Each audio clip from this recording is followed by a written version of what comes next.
Thank you, Jaak. Thank you very much. I'm flattered. And I have to retire in 20 days. So I actually need to be in the workshop next door, which says Retirement Impact Workshop.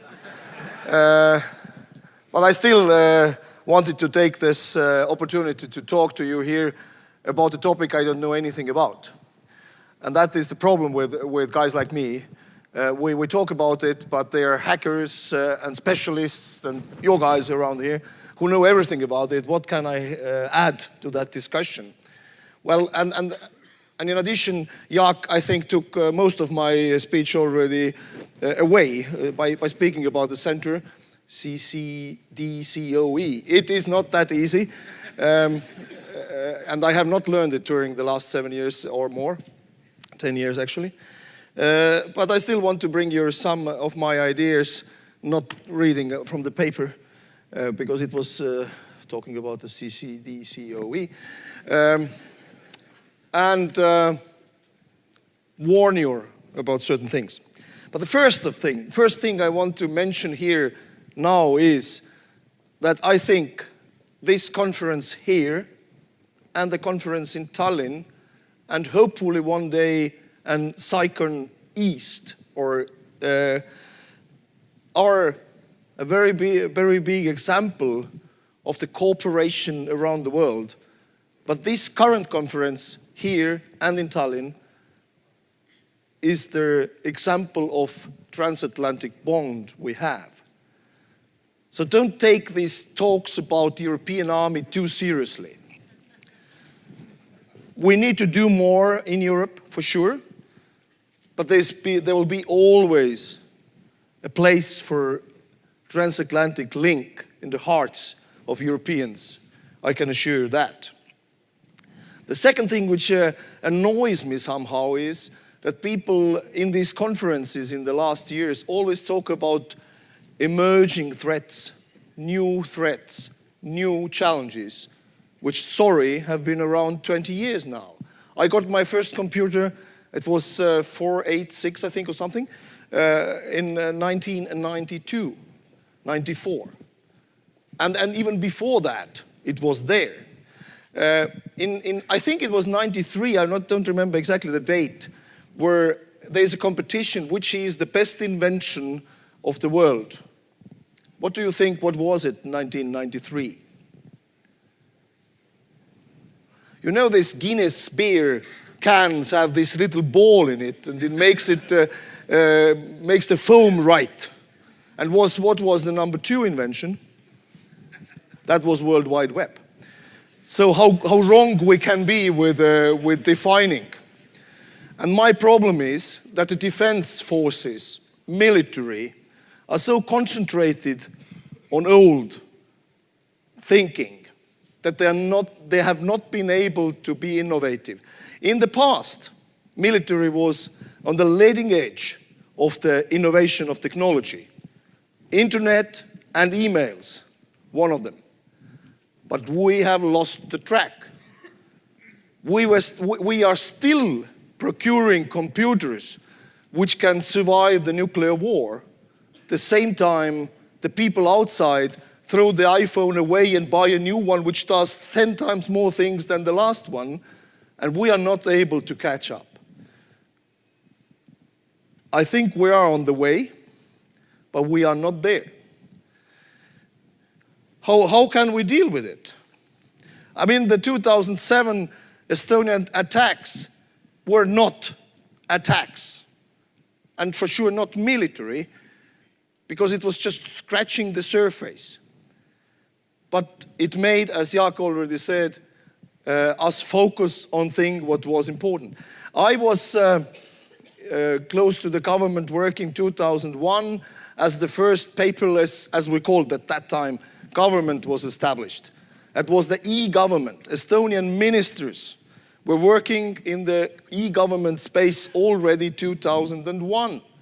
That was the reason why we thought our chief of defense that time, General Johannes Kert, said, NATO forces us to develop a niche capability. And we thought, well, that should be something in the niche capability. 2001, 2002, we were considering that. 2004, as already said, we made the proposal. And that time they said, it is, if it's not civilian thing, for sure it is intelligence thing. And you know, intelligence people don't talk to each other, or they do it only by bilateral price-benefit cooperation. You give me something, I give you something. And the cyber world worked that time the same way. Not understanding that this is a network, and networked approach needs a networked response.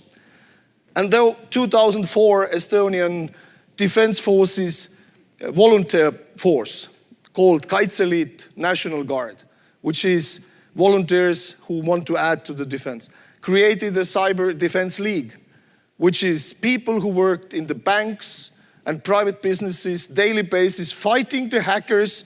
And as you know, they are in the permanent battle every day on the cyberspace, came together and decided that what could we do to defend governmental infrastructures. Even that time, we didn't talk about defense forces infrastructures. We talked about governmental infrastructures, because there is no such thing that the military cyber defense. There is no borders in cyberspace. There is no such thing than Estonian cyber defense, or Latvian or Lithuanian, or US.